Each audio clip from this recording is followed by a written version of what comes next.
नमस्कार दोस्तों, मेरा नाम सूरज मिश्रा है। आवाज़ में आया हूँ सैम भाई के रूम पे।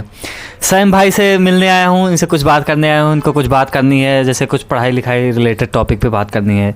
तो सैम भाई कुछ अपना परिचय दी। मेरा नाम सुंदर मिश्रास है। I am from UP Kanpur और मैं यहाँ पे यूपीएससी की प्रिपरेशन कर रहा हूँ। 2022 में आ गया था मैं यहाँ पे और F39 वे दृष्टि से प्रिपेयरिंग कर रहा हूँ। तो कुछ बेसिकली आपके स्ट्रगल वगैरह को कैसे किए, यहाँ तक कैसे पहुँचे, यहाँ पहुँचने के लिए कैसे किए? बेसिकली यार हमारे यूपी में ना थोड़ा शिक्षा प्रॉब्लम ज़्यादा है। हाँ। तो हमारे यहाँ पे जो सबसे बिग पॉइंट है शिक्षा का वो ग्रेजुएशन का है। हमारे यहाँ ग्रेजुएशन बहुत अच्छे से नहीं होते हैं, तो इंटर के बाद सीधे हमें जो हमारा ग्रेजुएशन का है वो हमें बाहर कोचिंग से ही भरना पड़ता है। तो मैंने 1 साल मतलब अपने वहीं लोकल में एसएससी की और पीसीएस की लोकल कोचिंग करी। वहाँ से मुझे कुछ आइडिया लग गया और ड्रीम था मेरा यहाँ पे, लेकिन देखा फिर वहाँ से सीधा मेरे पापा ने जो बहुत मतलब मोटिवेट रहे मेरे से ज़्यादा, शायद उन्होंने विजन देखे मेरे या मेरे भापा, क्योंकि मैं पहले बहुत कम बोलता था। मेरे को पता भी नहीं था कि मुझे क्या करना है, बट उन्हें पता था कहीं ना कहीं कि इसे क्या करना है। तो उन्होंने मुझे फिर दिल्ली के लिए भेज दिया यहाँ पे आके। और जब मैं दिल्ली के लिए आ रहा था तो मैं बहुत डरा हुआ था, क्योंकि ये एग्ज़ाम बहुत भयंकर वाला है। अच्छा, डर तो सबको लगता है, जैसे सैम भाई बता रहे हैं, क्योंकि यार आईएएस करने के लिए थोड़ा से गांव से निकलना पहली बार और स्ट्रगल तो होगा ही। और थोड़ा से बताइए और क्या क्या आपको परेशानियां झेलनी पड़ी हैं यहाँ तक पहुँचने में?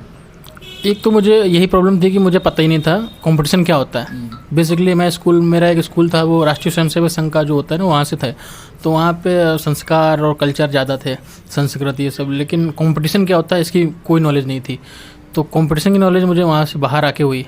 तो जब मैं डरा हुआ था तो पापा ने ही मोटिवेट किया कि क्या करना है, कैसे करना है। उन्होंने मुझे कुछ ऐसे लोगों से बात कराई जो मुझसे काफ़ी, मेरे शिक्षा से काफ़ी उनका बैकग्राउंड ख़राब था, बट वो पीसीएस का प्री क्वालिफाई किए हुए थे। तो मुझे बस वहाँ से एक मोटिवेशन जगा कि जब ऐसे लोग कर सकते हैं तो मैं तो अच्छा खासा थोड़ा हूँ, उनसे बेटर हूँ, तो मैं भी कर सकता हूँ। वहाँ से फिर मैं निकल अच्छा, अभी आपको कितने साल हो गए यहाँ पढ़ते हुए?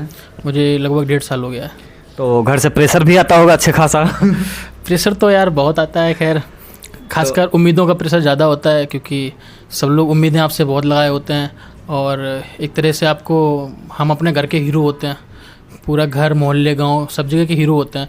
ऐसे में एक फेलियर होने का कि अगर नहीं हुआ तो घर की उम्मीदें टूटेंगी, फैमिली की उम्मीदें टूटेंगी, गांव की, मोहल्ले की, सबकी उम्मीदें टूटेंगी। अच्छा, जैसे सैम भाई है, रिश्तेदार भी तो कुछ तो प्रेशर करते होंगे, क्योंकि घर वाले भी तभी प्रेशर में आते हैं जब रिश्तेदार बोलते हैं कि और कितने दिन आपको बच्चे को लगेगा। क्योंकि देखो यूपीएससी तो 2-4 साल की जर्नी होती है। हमें जैसे समझ, आपने बताया कि मैं शुरू में समझ नहीं थी, यहाँ पर आया हमें समझने में थोड़ा प्रॉब्लम हुई। आप लोगों भी जैसे न्यू स्टूडेंट होंगे, उनको भी समझने में प्रॉब्लम हो रही होगी। तो जैसे सैम भाई भी 2 साल कोचिंग कर लिया। अभी यहाँ मुखर्जी नगर में आप कितना स्ट्रगल झेले हैं? मुखर्जी नगर में बहुत स्ट्रगल जी हूँ। मतलब यहाँ पे मुझे सीखने को बहुत कुछ मिला है, पढ़ाई के मैटर में भी और रियल लाइफ से भी बहुत सारा। क्योंकि यहाँ पे बेसिकली मैंने देखा कि मैं एक ऐसे परिवेश से था जहाँ पे हेल्प करने का बहुत नॉर्मल माना जाता है और ये सिखाया गया था। बट यहाँ पे सब लोग लेना जानते हैं, देना शायद ही कोई जानता हो, देना तो कोई जानते ही नहीं है। यहाँ स्ट्रगल मतलब सिर्फ मेरे पढ़ाई को लेकर तो हुआ ही है, बट रियल लाइफ में भी बहुत स्ट्रगल करना पड़ा। मतलब यहाँ तक ज़्यादातर यहाँ यूपीएससी करने जो स्टूडेंट आते हैं ज़्यादातर सेल्फिश रहते हैं, आपका मतलब है? हाँ, मतलब सेल्फिश या उसको, हाँ सेल्फलेस, मतलब सेल्फिश हैं और उसको उन्होंने एक नाम दिया सेल्फ लव का। सेल्फ लव अलग चीज़ होती है कि हम अच्छे हैं बुरे कैसे हैं, हम अपने आप से प्यार करते हैं, लेकिन सेल्फिशनेस एक अलग चीज़ होती है। सेल्फिशनेस में मतलब ये चीज़ मुझे नहीं लगता कहीं से भी अच्छी होती है। अगर हाँ आप सेल्फिशनेस हैं तो आप अगर वो बिहेव किसी दूसरे साथ कर रहे हैं तो अपने साथ भी वो एक्सपेक्ट रखिए कि हमारे साथ कोई करे तो हमें बुरा ना लगे। तो सैम भाई जैसे कुछ दोस्त होंगे जैसे आपसे प्रॉपर गाइड वगैरह लिए होंगे और कुछ सीखे होंगे आपसे, मतलब जब निकाल लिए होंगे तो आपसे जब आपको ज़रूरत पड़ी होगी मतलब कि तो आपसे कट गए होंगे? नहीं, गाइड वाइड का तो कहीं नहीं। खैर यहाँ पीएससी वालों के पास ज्ञान तो बहुत होता है, देने के लिए बहुत ज्ञान देते हैं, तो ऐसा कुछ नहीं है। लेकिन हाँ बेसिकली ये रहा कि नए नए आए, अब मतलब उनको भी डर लगा, वो लगा, तो उन्होंने एक हम लोगों के साथ बॉन्डिंग क्रिएट करते हैं फ्रेंड में, है ना। काफ़ी चीज़ें होती हैं, मैं मतलब अभी मेरे पास वर्ड नहीं है मैं कैसे एक्सप्लेन करूँ। बस ये है कि लोग सेल्फिशनेस को सेल्फ लव का नाम देते हैं कि आपसे हेल्प ले लेते हैं, आप कर देते हैं, बट कोई नहीं करता। खैर वो अलग मुद्दा हो जाता है। अच्छा, परिवार के बारे में, जैसे परिवार के आपने बताया कि हाँ प्रेशर तो आता ही होगा, आप माता पिता भी आपके बोलते होंगे भैया आप कितने दिन, लेकिन सबसे ज़्यादा ये है कि सैम भाई की परिवार से ज़्यादा आपके रिश्तेदार मतलब ताना मारना शुरू कर दिए होंगे कि भाई अब कितने दिन और लगेगा, या कुछ रिश्तेदार सभी रिश्तेदारों को छोड़ दिया जाए तो कुछ ही रिश्तेदार होंगे जो आपको प्रमोट कर रहे होंगे कि हाँ बेटा आप पढ़ो, थोड़ा सा पढ़ो, अच्छे से पढ़ो, बाकी और रिश्तेदार तो बस आपके घर में ताना ही देते होंगे। तो कुछ बताइए, जैसे अभी क्या माहौल मिला है आपके घर वालों से? माँ बाप जो होते हैं ना वो हिम्मत रखते हैं कि आपको बच्चे को बुढ़ापे तक फ्री में खिला सकते हैं, या उसको प्यार उनका कम नहीं होता है। लेकिन माँ बाप रिश्तेदारी जो होता है जो उनका थोड़ा माइंड डिस्ट्रैक्ट कर देता है। सही भी है यार, देखो जब वो माँ बाप को प्रेशर देते हैं, वरना माँ बाप तो निस्वार्थ प्यार करते हैं, सब जानते हैं, उन्हें कोई मतलब उनसे कोई स्वार्थ नहीं होता अपने बच्चों से। बदले में एक ही स्वार्थ होता है कि बच्चा मेरा हमसे उतना ही प्यार करे। देखा होगा कई बार माँ बाप हम अपनी इमेज बच्चों के सामने अच्छे से रखते हैं कि मतलब बच्चा हमें गलत ना समझे, वो ना करे। लेकिन रिश्तेदार जब कुछ बोल देते हैं यार कि क्या हुआ कैसे हुआ, तो माँ बाप थोड़ा प्रेशर में आ जाते हैं। जब वो प्रेशर में आ गए तो हमें भी प्रेशर क्रिएट ही करेंगे, वो भी चीज़ अलग हो जाती है यार। और अच्छा भी है, कई बार बुरा भी है। बुरा ये है कि कई बार जब बच्चा बहुत स्ट्रगल कर रहा होता है तब चीज़ें बिगड़ जाती हैं यार, कि मतलब प्रेशर वो नहीं झेल पाते हैं, कई बार कुछ बच्चे झेल जाते हैं, तो ये चीज़ें ऐसी हैं। अच्छा सैम भाई, यहाँ आपको लगभग 2 साल हो गए, तो यूपीएससी के अपनी 2024 में अटेम्प्ट दे ही रहे हैं आप? हाँ भाई, दे रहा हूँ। तो यहाँ का कुछ जर्नी शेयर कर दीजिए, जैसे नए बच्चों के लिए क्या करना चाहिए? नए बच्चों के लिए है कि नए बच्चे क्या होते हैं, जब नए नए आते हैं ना तो वो ज्ञान के भटकाव में ज़्यादा फंस जाते हैं, उन्हें बहुत कुछ सीखने को मिलता है तो वो सीखने में लग जाते हैं। अच्छी चीज़ है, सीखना चाहिए, बहुत अच्छी चीज़ है, बट वो मेन टारगेट भूल जाते हैं कि हमें पेपर निकालना है। हमें पढ़ाई करनी चाहिए, बट पेपर के अकॉर्डिंग पढ़ाई करनी चाहिए कि पेपर हमें कैसा है, उसके लिए हमें वेकियर सॉल्व करनी चाहिए जो सभी बताते हैं। तो ये चीज़ मुद्दा हमेशा दिमाग में रखा कि मैं उतना पढ़ूँ जितना हमें पेपर निकालना है, हमें यहाँ पे आके ज्ञानी बाबा नहीं बनना है। तो ज़्यादातर भटकाव, ज्ञान के भटकाव में आके वो फंस जाते हैं, तो वो ये चीज़ बिगड़ जाती है।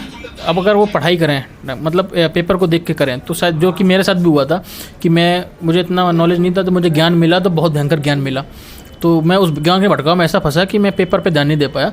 तो मैं बस पढ़ने में बिलीव करने लगा, क्योंकि यूट्यूब पे भी बहुत सारे शॉर्ट मिलते हैं, रील्स मिलती हैं कि पढ़ने के लिए पढ़ो, नॉलेज के लिए पढ़ो, बट यार पढ़ने के लिए और नॉलेज के लिए पढ़ेंगे तो पेपर कौन निकालेगा? तो अच्छा, टाइम मैनेजमेंट कैसे आप कर रहे हैं, कुछ बता दीजिए। टाइम मैनेजमेंट भाई मेरा जो शेड्यूल है, मैं मतलब 2 बजे मेरी लाइब्रेरी रहती है और मैं 2 बजे सीधा लाइब्रेरी कौन सी ज्वाइन किए हैं आप? डॉक्टर अब्दुल कलाम, जो मतलब यहीं पे हमारे नेहरू बिहार में ही है, और यहाँ से मतलब मैं 2 बजे वहाँ पे बैठ जाता हूँ और सुबह फिर 6:30 बजे तरफ आ जाता हूँ और जब यहाँ के सो जाता हूँ और फिर 12-1 बजे फिर उठता हूँ, नहाता धोता, खाता पीता हूँ और फिर मतलब 2 बजे निकल लाइब्रेरी पहुँच जाता हूँ। अच्छा, दृष्टि मेंटरशिप भी आप ज्वाइन किए हैं? हाँ, दृष्टि मेंटरशिप भी मिला है। तो आप पैसा देकर लिए हैं कि टेस्ट देकर? नहीं, टेस्ट देके। अच्छा, टेस्ट देकर लिए हैं। तो सैम भाई ये बताइए कि दृष्टि मेंटरशिप में क्या क्या गाइड मिला आपको? दृष्टि मेंटरशिप में एक तो फ्री लाइब्रेरी तो होती है, और दूसरा ये है कि मतलब वो वीकली और डे वाइज शेड्यूल भेज देते हैं जो कि हमें प्रॉपर मतलब करना होता है। लेकिन बेसिकली ये है कि वो काफ़ी वेटेज उसका ज़्यादा होता है, हमें उस कर नहीं पाते हैं। मतलब अगर हम उसको करने पर हैं तो कर सकते हैं, लेकिन अगर हम क्लासेस भी कर रहे हैं, एक्स्ट्रा ही पढ़ रहे हैं, तो वो हम एक्स्ट्रा नहीं पढ़ पाते हैं। अच्छा, दृष्टि मेंटरशिप फ़ायदेमंद है जो नए स्टूडेंट हैं उनके लिए, कि जिन्होंने पूरा कोर्स कंप्लीट कर लिया उनके लिए फ़ायदेमंद है? जिन्होंने कोर्स कंप्लीट कर लिया उनके लिए ज़्यादा फ़ायदेमंद है यार, क्योंकि हाँ टारगेट वगैरह लंबा देते हैं तो पूरा कर पाना मुश्किल होता है, बहुत मुश्किल होता है। तो इसका मतलब है कि पूरी क्लास ख़त्म हो जाए तभी आप सब जैसे नए स्टूडेंट है, तो जब क्लास वगैरह ख़त्म हो जाए तो दृष्टि मेंटरशिप ज्वाइन करें, इसका मतलब?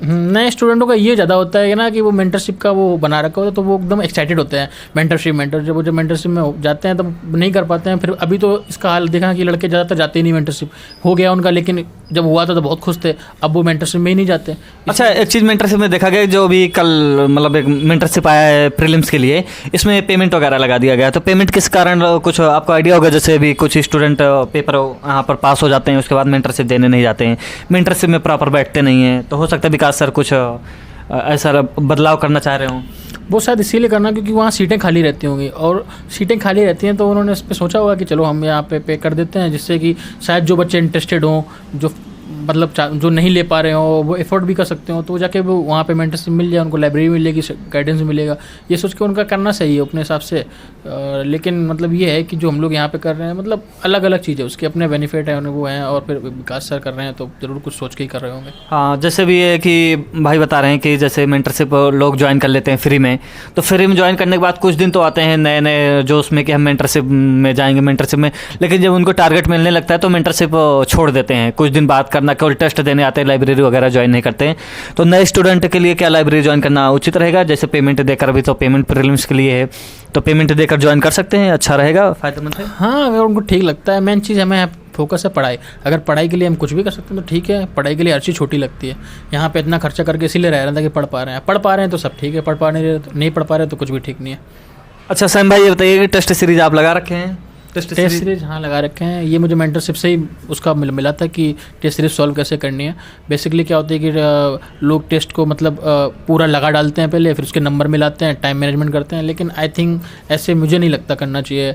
जैसे कि सब्जेक्ट बाई सब्जेक्ट टेस्ट आता है तो उसके 5-5-10 क्वेश्चन हमें सॉल्व करने, टिक मारने, जो उससे गलत निकलते हैं सही निकलते हैं उसको तुरंत मिलाना है, क्योंकि जो तुरंत याद रहता है वो अलग याद रहता है। 10-10 क्वेश्चन कर करना चाहिए, उसको मिलाना चाहिए। मतलब ये नहीं कि रेगुलर 1-2 घंटे करो, लेकिन पहले 10 के हमने टिक लगाए, उसको फिर देखा, तुरंत मिलाया कि 10 में क्या सही क्या नहीं है। फुल लेंथ वाले हम उसमें अपना टाइम मैनेज और हमारा स्कोरिंग ये देख सकते हैं, लेकिन जो सब्जेक्ट बाई सब्जेक्ट है उसको थोड़ा अच्छे से करना। आपका कहने का मतलब कि जैसे टेस्ट सीरीज है, मतलब 5 क्वेश्चन सॉल्व कर लें, 5 क्वेश्चन फिर उसका एक्सप्लेनेशन देख लें। हाँ, कि हम कहाँ गलत हुए हैं, उसका क्या बेस, उसके नोट्स भी बना सकते हैं। अच्छा, शॉर्ट नोट बना सकते हैं? शॉर्ट नोट्स बना सकते हैं उससे। ये किसने बताया था आपको कि मतलब? मेंटरशिप में ही बताया गया था कि शॉर्ट नोट्स जो बनाते हैं ना, ऐसे बना सकते हैं कि जैसे कि एक टॉपिक लिया कोई हमने, महात्मा गांधी से रिलेटेड 4 स्टेटमेंट हैं, तो हमने महात्मा गांधी टॉपिक लिखा, उस पर 4 स्टेटमेंट लिख दिए।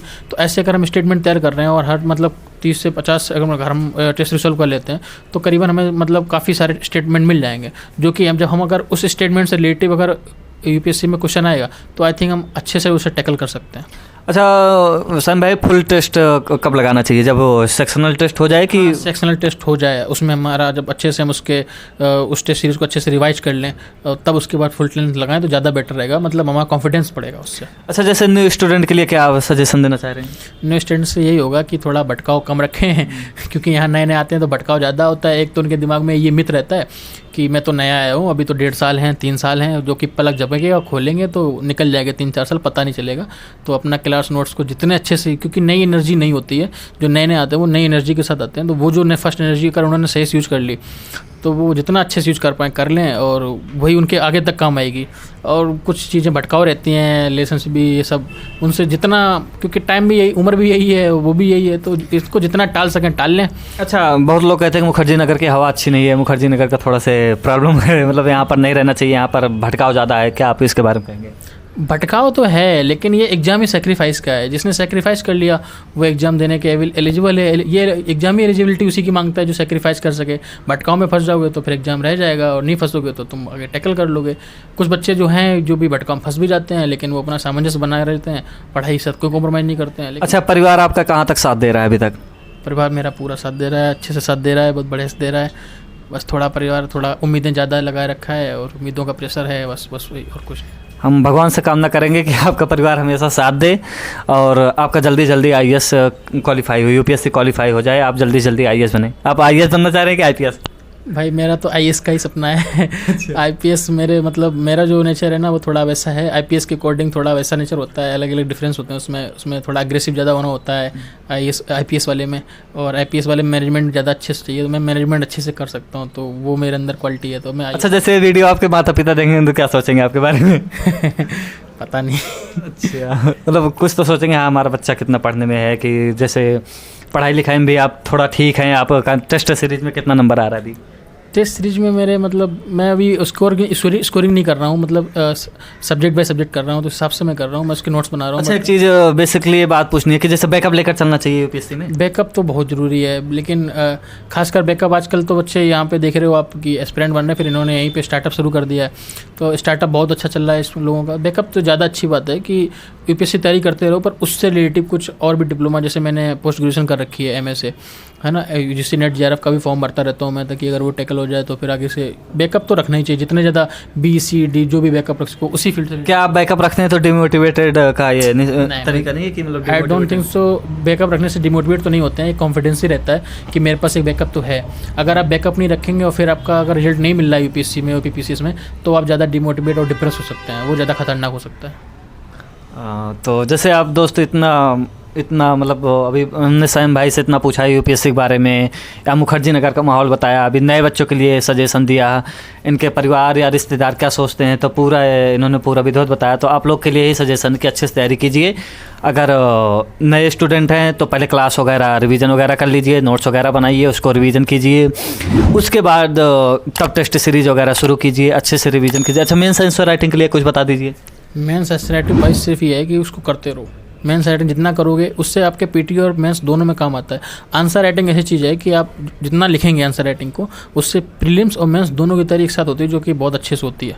मुझे लगता है अगर आप कोई लड़का अगर नहीं पढ़ पा रहा है, अपना केवल मेंस की आंसर राइटिंग करे और उसको ही रिवाइज करते रहे, तब भी उसकी तैयारी बहुत अच्छी हो जाएगी। ठीक है भैया, आपसे बात करके बहुत अच्छा लगा। बहुत बहुत धन्यवाद सैम भाई। मुझे बहुत अच्छा लगा भाई, थैंक यू।